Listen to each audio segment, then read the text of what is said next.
Listen, I'm gonna say I can beat it 날 판단에 맞추죠지 빠르게 내려 like crazy. 1. Why was Joe Minjae even in the show? So, Joe Minjae was one of my top picks. He's the reason I first watched the show, but honestly, the way the show treated him is disgusting. He barely had any screen time, rarely received positive feedback, and was clearly not liked by the judges and Starship. I would have rather seen him not participate than this. The way he was treated, you'd think they were forced to include him. Starship, this is your show. You don't have to use trainees you dislike very clearly. I'm guessing he was just in because of his participation in MA1. It would get people to watch, as it did work for me. 2. It's not Junghoon's fault. I'll be honest, he wasn't ever on my radar. I would have obviously preferred Kyuhyun, Jiyoung, or Woohao debuting. But it's not his fault that the judges like him. He can definitely grow and get better. I get being disappointed, but a whole hate train is not necessary. This guy's 18 and getting his bloodline cursed because he was well liked by the judges? That is insanity. This extreme hate needs to stop, not just for IDID, but also just in general in survival show groups. 3. Woohao is better off not debuting in Starship. Look, I love Woohao and I really hope he debuts, but it was very obvious he wasn't debuting. Starship would rather bring back an eliminated Korean trainee before debuting Woohao. Now, I'm glad he isn't in the IDID, because Starship isn't the best at handling Chinese idols. I mean, look at Cosmic Girl's Chinese line. Starship sent them away and they literally never returned. So I don't want something like this happening to him.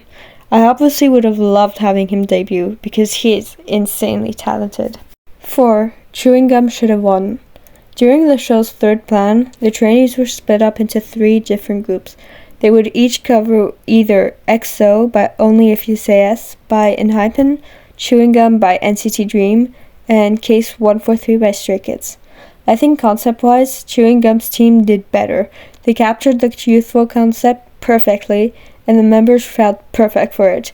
EXO's stage felt slightly awkward at times. It was still fantastic, but I still do think Chewing Gum should have won.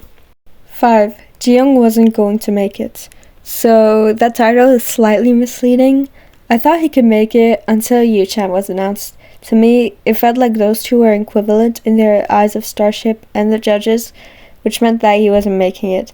I was disappointed, and I do get why the fandom is disappointed as well, but the lineup is so great, and we still have to be proud of the members that made it. 6. IDID won't flop because some didn't make it. This is kind of based on a comment I got saying that the group wouldn't be popular because Kyuhyun didn't make it in, and I heavily disagree with that. Firstly, you've got Younghoon, who's just got everything to be popular.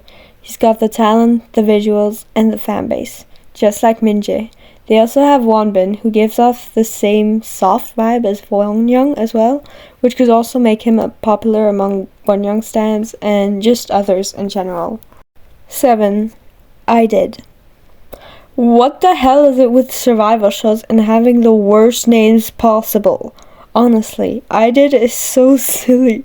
When it was first announced, I actually laughed so hard. I thought it was some kind of joke. Those watching, I swear they were trying not to laugh.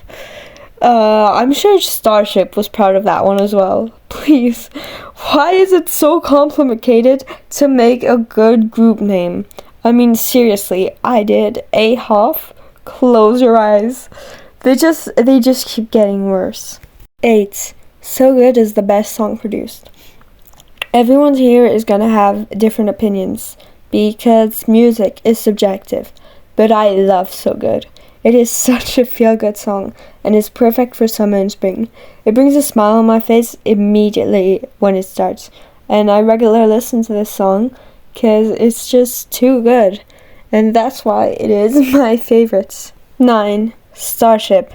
Drop the global group label already. I swear, Starship, if you continue using the global group label on IDID, I'm actually going to cry. IDID has all Korean members. They are not global. This makes Kepler seem like a global group. Seriously, you can't even be bothered to sub the judges' comments.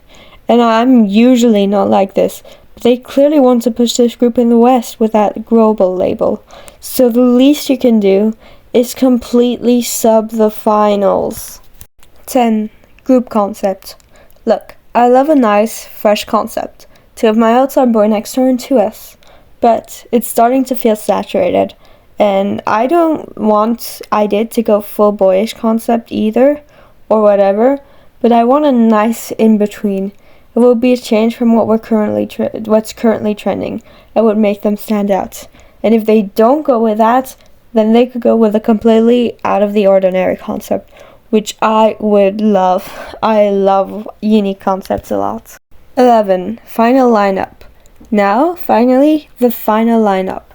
I'll be honest, I like it a lot. Half of my lineup made it in, including my one pick, and it's the first time that's ever happened, which is really nice. The group's well-rounded, having good vocals, rappers, and dancers. Wonbin and Sunghyun could really be a powerful rap duo, so I hope they don't miss out on the opportunity. Minjae and Yeonjung have skills everywhere. Yuju and Simon both have nice voices and tones. And finally, I really like Jinhyuk's and Junhan's stage presence. I feel like they could be popular. Starship just needs to do well with promotions.